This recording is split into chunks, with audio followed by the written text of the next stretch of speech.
Freeway. My name is David J. Atwood. I'm the man rocking the Ray-Bans. And today it is a Monday, and we're heading off to work. It was an action-packed weekend, and it was one of those weekends that went by super fast. And I've tried to figure out ways to psychologically slow down the weekend, and other than holding your breath or submerging yourself in cold water for 48 hours, there's nothing I've been able to do to actually successfully make the weekend feel like it's going to last longer. It went by like that. It was crazy fast. I didn't get much done in the way of adventures or excitement. I had to get ready. We were having a barbecue for the Magic Club, and so it meant a lot of prep.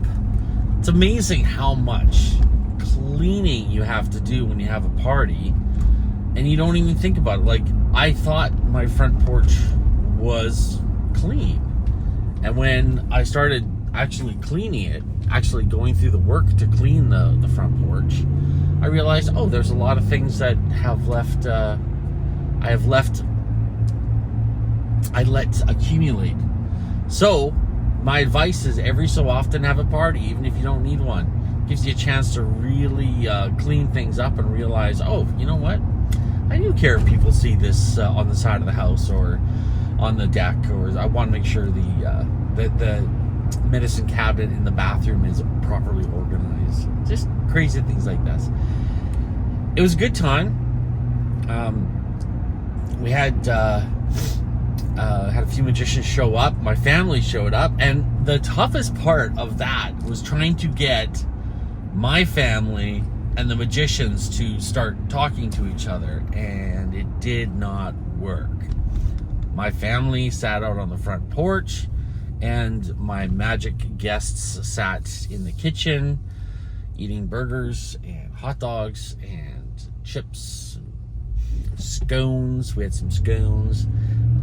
You know, a couple things I want to talk about today. Number one, when you're at a party, I think it is incumbent upon you to make an effort to mingle with people, even if you don't gel with them, even if you're not automatically one of their ilk.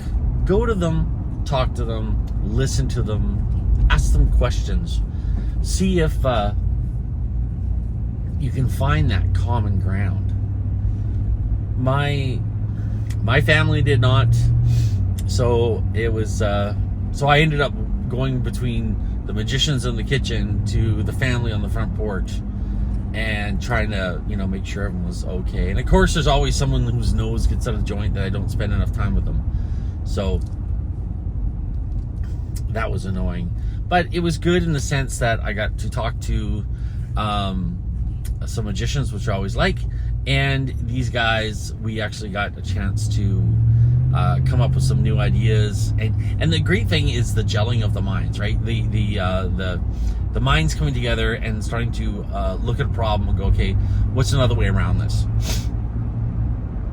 And so we had fun doing that for a little bit. We talked about the future of the club, and we talked about, some guys. There's always that subtle bragging about how busy a magician is, which I think is kind of hilarious that magicians do this. But can I get around this guy? I can. Look at that. There you go. They're always bragging about how busy they are, yet they still. We see the card you pulled up, and you're not working the Las Vegas Strip yet, brother. Okay, I know I saw a cyclist here, but he is. I am blind to see him right now. I gotta take it slow. There's some shade. There he is. I'll take the next lane a little bit. Give him some space. Good. There's a new law right now with cyclists that we have to give them 1.5 meters, and I'm telling you, there is not 1.5 meters to give this guy right now. He's on the road. I cannot give him 1.5 meters safely. Wow. say anything about that. Okay, so the first thing is when you're at a party, make sure you do your part. Because you sit there and sulk because the host is not running over there to spend time with you and hold your hand and look you in the eyes and tell you how much he cares about you. You're making his life harder, and then you're going to make it uncomfortable for other people at the party. And that's, I just find that funny. When you go to a party, your happiness and your enjoyment of that function, that's on you. That is really on you. And I learned this, I think it was back in 2005, 2006, when I started to learn a little bit about confidence and what an alpha male was. And one things that I learned to do was enjoy the place you're in. Wherever you are, look around and go, yes, this is the place to be. Because an alpha male would never allow himself to be in a place that wasn't the absolute best place to be. So, if you're in a place, pretend it's the best place to be. Pretend you're having fun. Pretend it's a good time.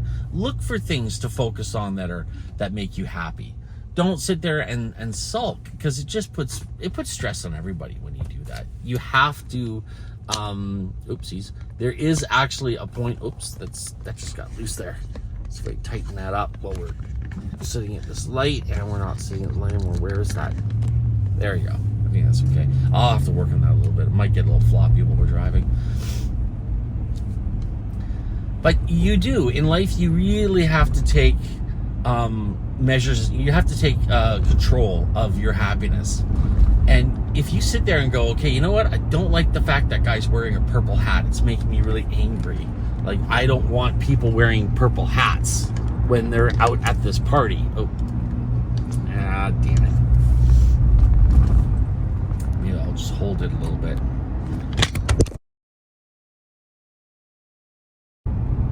But if you're really upset because one guy's there wearing a purple hat and you don't want him to, and you don't think it's right or appropriate, you're going to be miserable.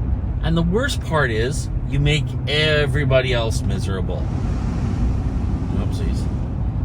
And I'm just a mess this morning trying to get this all organized. And that's what happened is, I had one person there at the party just deciding themselves to go, you know what? I'm upset. I came to this party. I want attention. I'm not getting it. I'm not important. And then made everyone know about it. And they sat there and just sulked the entire time. While I was in the kitchen trying to entertain other guests, there was somebody there getting mad because I wasn't giving them enough attention. So, like I say, like, you can be miserable at the party, but you're at the party. You're just wasting another day of your life if you're choosing to be miserable. Yes, there are things that do come as a disappointment when you go to a party. That hot girl that you went to the party with doesn't want to hang out with you and talk to you. That's understandable. But you have to really be in control of your own happiness. You have to be in charge of it. You have to look around and go, okay, what can I be happy about? Well, there's great food here. I'll have that. Oh, this girl's going to play the violin for us. I love that. So let's enjoy those things. So there's that. The second thing, and this is really important. How do I say this? I don't ever talk about my political views when it comes to the things that are the hot topics these days. Because I have learned that no matter what you say, there's someone in the room with a very, very visceral reaction to it. They are very passionate about the opposing view. So I have learned I don't want to talk about it. I'm not here to educate anyone about what my opinions are, or what my perspective is. I do want to help people with regards to money, but when I start talking and someone starts having a flare-up in conversation, I move on. And the whole Trump getting shot this weekend on Saturday, that came up in conversation, and I realized quickly that I may not be with people in that room. I realized quickly I was not sharing the same viewpoints as them. So I shut up. So I quietly don't say anything. They made their jokes, they made their comments, and I was like, okay. How's your drink? Your drink's doing good. Would you like me to fry up some more hot dogs for you? I was like not going to engage, because like religion, like raising children, these things are deeply, deeply ground into us at a very young age. And if we start trying to convince people without them actually seeing and witnessing or experiencing what you're talking about, if they've only been taught by their parents or their friends or what's popular, then you're not going to convince them regardless. So, and part of that is I think just being aware of other people around you. More and more I'm noticing that people live in their own bubble. And I was thinking, what could I do? What's a simple thing I could do on this show and talk about this to change people's perspective of what's happening with the world, with society? Like, what could I do as a simple podcaster? What could I do to change? And I realized I thought of something really simple that could actually make a difference, not just in my life and the people I care about, but everyone. I thought about it long and hard, and I came up with an idea, and I think this is the winner. I want to start a campaign where we start waving to other drivers. I've noticed that people aren't waving to other drivers. They're not saying thank you with a little hitty-hoo wave. So I want to start this campaign where I'm going to wave to other drivers. Now, on the motorcycle, that was what you were taught actually in the class, is that when you're riding your bike, we wave to each other. And it's a way of saying we see each other. We're part of the same team. We look out for each other. And in the beginning, it was like only street bikes, only cruisers would wave to each other. But now it's like every guy on a bike waves to every other guy on a bike, whether you're riding a trials bike, a dirt bike, a cruiser, a racing bike. It's just, we're all in the same team, because we all understand that we're in a position riding these bikes where it is kind of dangerous. So we make the wave. I want that to be a thing with drivers too. I want it to be a wave. It's a wave of saying thank you, how you doing, hope you're having a good day. I really think we need to do that. I think it would make all the difference in the world. We have gotten to the point, in my experience, and this is my perspective, my experience, it might not be universal, but I've started to notice that when I let people in, when people are cutting me off, and I'm letting them into, not cutting me off, when they're trying to get into my lane and I let them in, I'm starting to notice more and more people are not waving thank you. And I thought, well, that's kind of upsetting. Like, why? It used to be such a universal thing. And part of it was, there was this, yes, we all live in a good society, it's all wanted to be nice. But I believe that also the opposite has happened. We used to be afraid of getting our ass kicked. We used to be afraid of the guy honking the horn at us, because that meant the guy was going to come out and possibly beat us up. I am not saying all the time, but there was always this innate fear of, don't piss off another driver, because it could go any way. So being courteous was really, really pressed upon you as a driver, and part of it is waving. Waving when someone lets you in, give them a wave.